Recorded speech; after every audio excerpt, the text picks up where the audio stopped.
Carolina Fintech Hub is something we're all very, very excited about. When you look at the battle for fintech that's happening globally right now, we're on the front end of that, and it's a very exciting time when there are organizations, pockets of incredible innovation that are occurring all around us, and out of this organic flow of a journey over the last couple years, a joint venture, I like to call it a joint nonprofit venture of a dozen companies, comes together to not reinvent wheels, but to wrap around and support initiatives that are in place, find gaps and fill those gaps, and really create what is now defined as this regional hub play that we're making. We've launched our hackathon that's going to be our annual program region-wide across all the universities in South Carolina. This is going to build that talent pipeline to not just connect to the incumbent organizations that we represent, but also connect into where the capital is being deployed for new ideas and innovation. We launched a digital community. If you haven't gone to it or seen it, carolinafintechhub.org. We've already had the CFPB's Chief Innovation Officer come down, hold the first ever Project Catalyst office hours in Charlotte. We're launching a Raleigh chapter, so we're going to spread across the entire region. We're going to create a talent pipeline, we're going to create a capital pipeline, and we're going to create an environment in our area where, in the definition of fintech,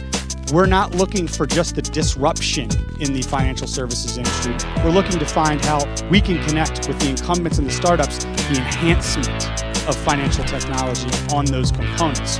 So we're also going to create unique client engagements, unique client opportunities. I've been sitting with a new class of city council elected folks that are ramping up an orientation all morning. The thing that struck me, we've got a majority of people newly elected that are millennials, under 40, that are representing our city here. And we're partnering in Raleigh and across the state with other people who are looking at this new opportunity with fintech. You probably couldn't go to a majority of cities across the US and get a definition of what fintech is. This morning in our orientation, the topic came up 3 times, fintech, and what it could mean, not just globally, but for our region here. You should walk away from here being very optimistic about where we are going to go from a regional perspective.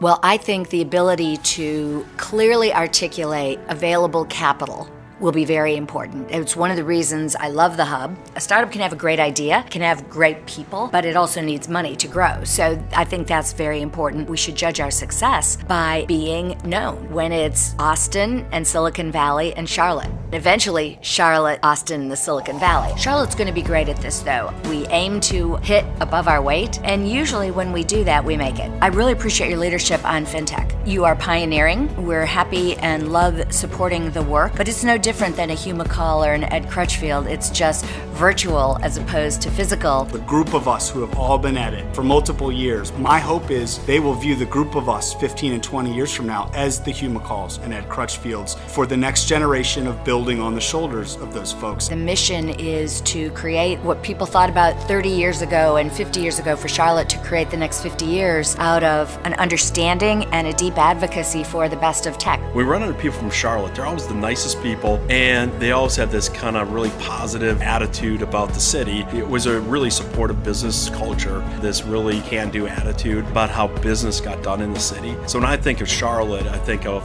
number one, the weather. Number two, the cost of living, quality of life. All those things combined lead to, it's a competitive environment to attracting talent in the market. This is going to be a growing market for the talent that we need. You have a workforce that's far more mobile than it ever has been. For the first time, really, a workforce can choose to work where they want to work. And the fact that the workforce, talented, technical people are choosing to move to the Charlotte market to work, I think says a lot. I'm very proud to be a part of the Carolina Fintech Hub. One of our values is really making sure that our communities are successful and those that we serve. If there's a great fintech company in the Carolinas, I think if we can see them grow here, that's a great bonus. I think banks have been very successful when they work together. Banking isn't really thought of as a digital business, but I think we're out to change that. And I think if you actually look at what most banks do, there's a lot of technology investment, a lot of technology behind what we do. You can't say bank and not have technology involved. That's right. So you represent 77, is it? 77 commercial banks doing business in the state. We represent everyone from Bank of America at the top end to a very small savings bank on the East Coast with 3 employees. That's quite a diverse membership. I would say 95% of our members are community banks. The challenge that a community bank has is the lack of scale, the high overhead, the fixed cost of being a bank that's regulatory, it's operational, it's human resources, a whole host of things. And so what can we do as an association to help 95% of those banks possibly work together on shared services, back office operations where they can reduce the overhead or bring efficiencies? And so when I learned about the Fintech Hub and the things that the large banks are innovating, we need to bring the smaller banks, the community banks, to the table to learn about these things and see how they might be able to collaborate. What's impressive is the energy that's around this organization, the different constituents that are involved. Not only do we have a great group of sponsors, but outside just the sponsors that are bringing